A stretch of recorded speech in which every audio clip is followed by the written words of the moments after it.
as far as the documentation of the first 100 years, our beloved Virginia Reedy gave us a little booklet that she had researched, and most of the documentation that I'm going to be presenting for that first 100 years comes from her pen. Secondly, on your way out of church, right by the door, there is a box, and it has some little blue folders in it. You are welcome to pick up one of these. It has a brief history, but it also has only photocopies, but they're photocopies of pictures that were taken over the last probably 75 years. So we'd like for you to have that as a memento. Now, 125 years of miracles. In as early as 1860, what was happening in 1860? Okay, the first Adventist message was brought to central Indiana by way of tent meetings. The Indiana Conference of Seventh-day Adventists was organized in 1872 with 5 churches comprising the constituency. By 1884, a group of Adventist believers southwest of Anderson began meeting in an interdenominational church called Forest Chapel. And here they worshiped for about 4 years until the Sunday worshipers began to object to the Adventists being there in the chapel on Saturday. And from that time forward, the group continued to meet in private homes and other rented facilities. Sometimes they even met out of doors. But you know what happened next?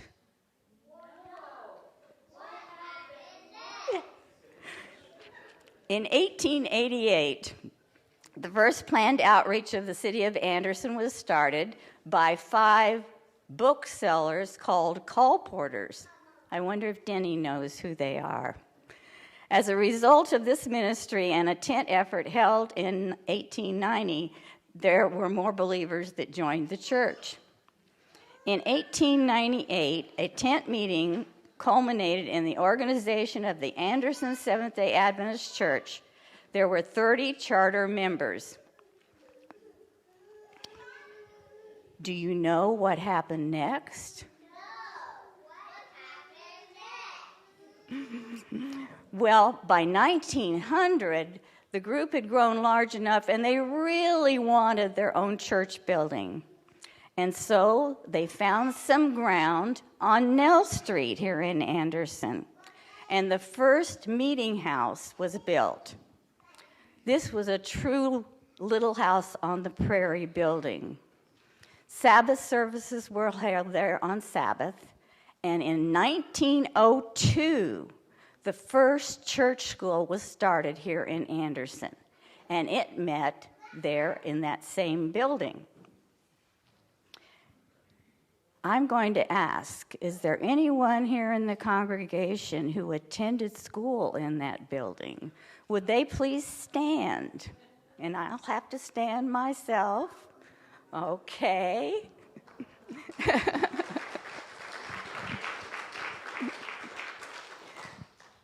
One of the big responsibilities and energies of this church from the very beginning was church school.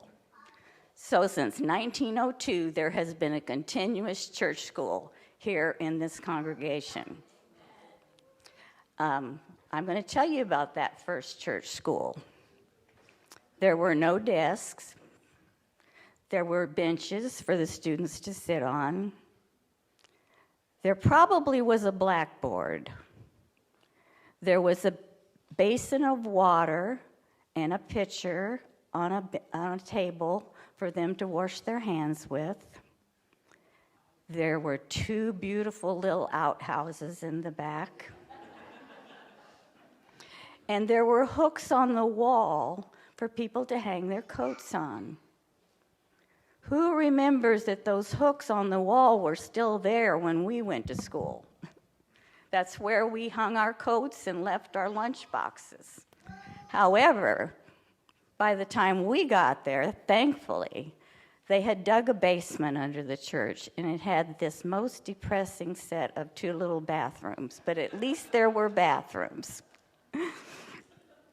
School met there from 1902 till 1961. But what about the church? By 1907, they were exploding at the seams as far as church services were concerned, and they wanted to build a church of their own or find a place to visit, to continue their services. Do you know what happened next?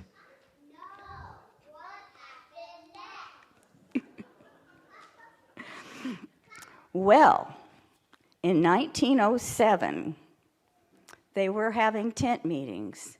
And after the tent meetings, one of the gentlemen pulled some people together. And he said, I have found that there's an old Episcopalian church right here in Anderson, and they're wanting to sell it. The only thing is, it has to be physically moved because they're going to use the property, I think, to build a schoolhouse on. Well, they considered this, and he said, the other thing is, it costs $700. Now, today, we might think, $700, that's not a whole lot of money. But I Googled it, and $1 was worth, today, $32.66, which meant $700 is valued at over $22,000 today. The thing of it is, they had to have that $700 right now, because in the morning, papers were going to be signed to sell that church. Those 4 people put together that amount of money, and first thing in the morning, they were at the lawyer's office to sign the papers. They had just finished signing it when a gentleman from another church burst in the door and said, I've got $1,200 here to buy that church. But it was too late. And so they were able to take that church. I asked Lawrence, how did they move it in 1907? I don't know, and he couldn't tell me a definite answer. But that church building was physically moved and placed on a lot on 13th Street. Now, talking to Phil recently, we remember that the Sabbath school classes were actually in the basement. And again, 2 depressing bathrooms. However, I learned from Mrs. Reedy's documentation that actually the basement wasn't dug until a short time later. A couple of years later, a gentleman here in Anderson died and left in his will monies to be distributed among the churches of Anderson. And so I believe it was $900 at that time that they were able to receive, and they dug the basement, and that's where Sabbath school rooms were then held. Do you know what happened next?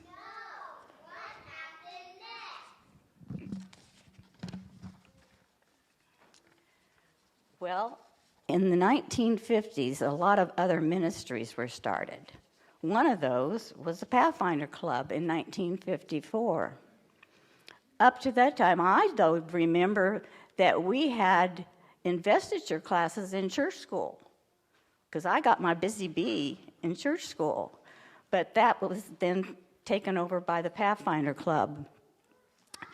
There were other exciting things that happened during that time. And then the congregation had grown to be so large that, again, the need was felt for another church. So the property on West 8th Street was purchased.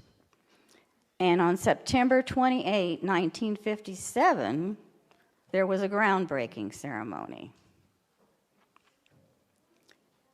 And in September 58, the church was not completed, but school classes were started downstairs in Sabbath school rooms. That's where I completed my 8th grade year. We talked about the groundbreaking was on September 28th in 1957.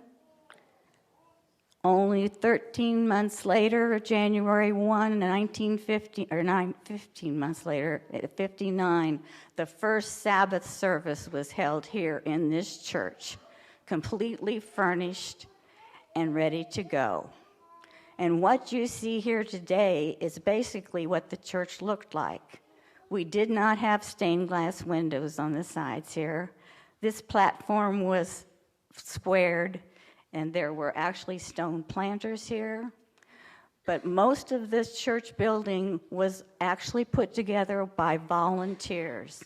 In fact, I have a copy of the cost of this church, and it talks about it being, they didn't have a particular builder that built it.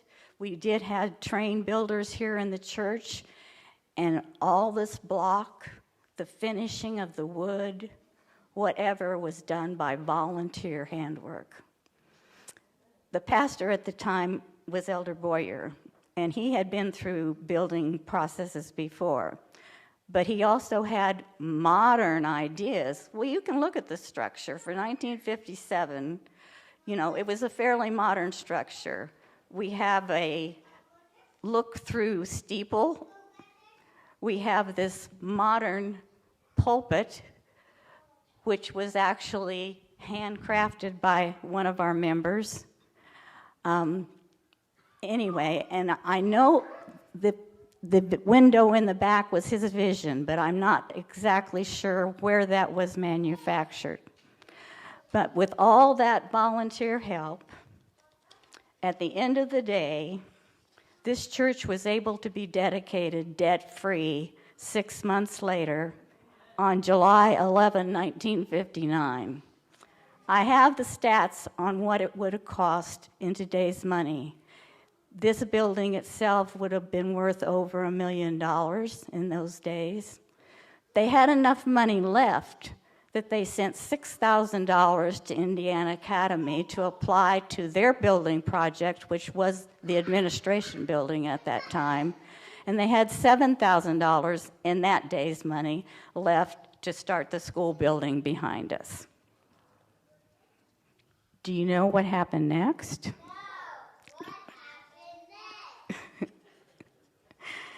In 1961, the new school building on 7th Street was open for use. And at one time, there were 69 students in that building, and so they had to hire a third teacher, and one class again resumed in the basement here. We were so excited when that building was open because the church could have potlucks there. We had this exciting, wonderful little kitchen down in the basement, and Pathfinders could meet there. Wedding receptions could be held there. Other big events could be held there. We look at it today, and it's too tiny. We had to build Cross Street. But it was a blessing to this church. And so that's what happened with that building being built. But by the late 1990s, there was a definite need for a larger school. Cross Street Christian School was opened in the spring of 1999, with 2 classrooms. It had a full kitchen, a gymnasium, and a multi-purpose room, and with 2 classrooms. But within a couple of years, it was too small because we had started kindergarten and pre-K, and so within 3 years, 2 additional classrooms were added. Today, there are 4 teachers, 2 other staff serving pre-K through 8th grade. Now, the final cost of the building totaled $1 million, and when completed, no debt remained. Do you know what happened next? Well, in the 1990s, a Hispanic ministry was started here with a Sabbath school class that met in the basement. That little group grew and grew until they were actually holding their own Sabbath services. They would hold them on Sabbath afternoon while our church services were being held here in the morning.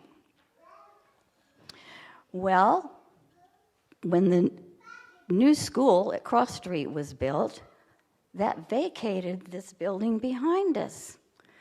There was some talk at the time of, we really need parking. We still really need parking. But God had other ideas for that building. And so the Hispanic group began meeting over there in 2001. And for 20 years, they were able to meet in that building. They grew into a full congregation and now have their own church just a few blocks away on 9th Street because that building was available to be used for God's purpose. Oh. And then, well, we've heard in our mission story today about how our homeless ministry got started. This actually was around 2019 when we became fully involved. But in February of 2021, we were able to open the community center, and you've seen it, you know what's going on from there, but God always has a purpose. Sometimes we don't see his purpose for places, but especially for people. Well, you know what's going to happen next? Well, I'm not sure what's going to happen next either, but I know that God has a purpose for this church. He has a purpose for the people of the church, and I can't wait to see what happens.